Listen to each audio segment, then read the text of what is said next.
So, Mr. Wozniak? Great to be here. You make me feel on top of the world. It's probably, usually the host is supposed to be higher, but. Well, you know what? I forgot to bring the cushion. Okay.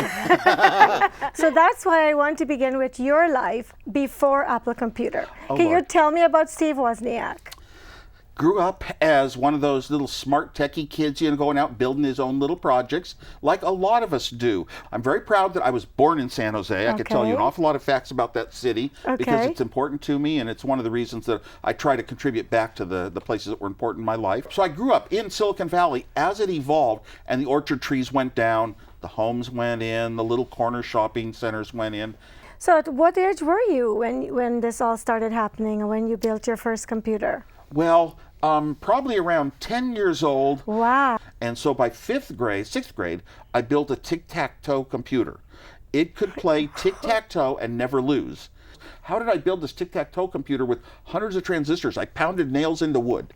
And then I learned I soldered the leads onto the nails. And I was good at soldering because I already had a ham radio license by then. Usually the things that I do the best on, are the things that I had a personal reason for wanting to do. And almost thinking back, I just wish kids were assigned a project, coming into school that was that huge. Here is your final exam. During this year, here are your books, and your books have all the clues to build it. Well, the smart kids are going to go out and read those books and start working and, within 1 month finish the whole class. Because they're learning on their own, they're going to learn better than they learn in school. You learn things through life by accidents. And I would say that the places that got me on the course that I'm known for today were largely accidental things that I stumbled onto. In high school, I was very lucky. I had one teacher, the most important teacher of my life. Mr. McCullum had an electronics course at Homestead High School that was better equipped than any of the courses, even at the local colleges like Foothill. For the rest of my life, all I wanted was a computer. I could type in my programs and somehow run them. Well, then I told my dad, someday I'm going to have a 4K.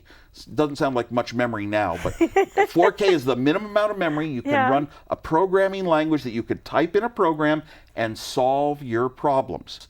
And I told him I'm going to have one of those, and he said it costs as much as a house.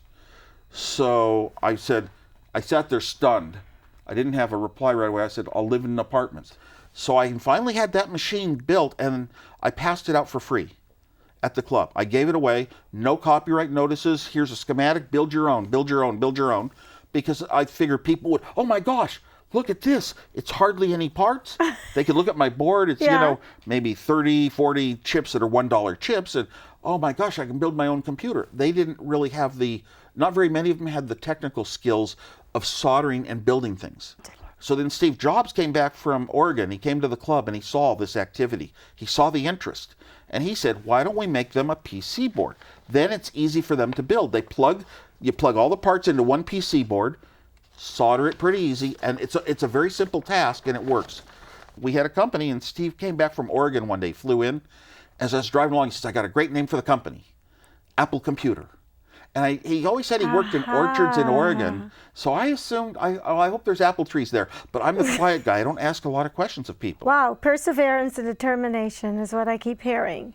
No, it was more like just love and passion. Right. Just knowing, feel inside what you want so badly, and you'll make sacrifices. And well, are any of your children following in your footsteps in terms of? Well, thank you for asking. I've never been asked that hardly. Really? Yes, the answer is yes. Thank you so much. Maybe we should do this again sometime. Oh, yeah, easy to take it on from here, yeah. Okay, great. I've learned a lot from you, and I hope that the young people watching this show will follow in your footsteps. Thank you, everyone. Thank you to my crew, and have a great evening, everyone. Thank you.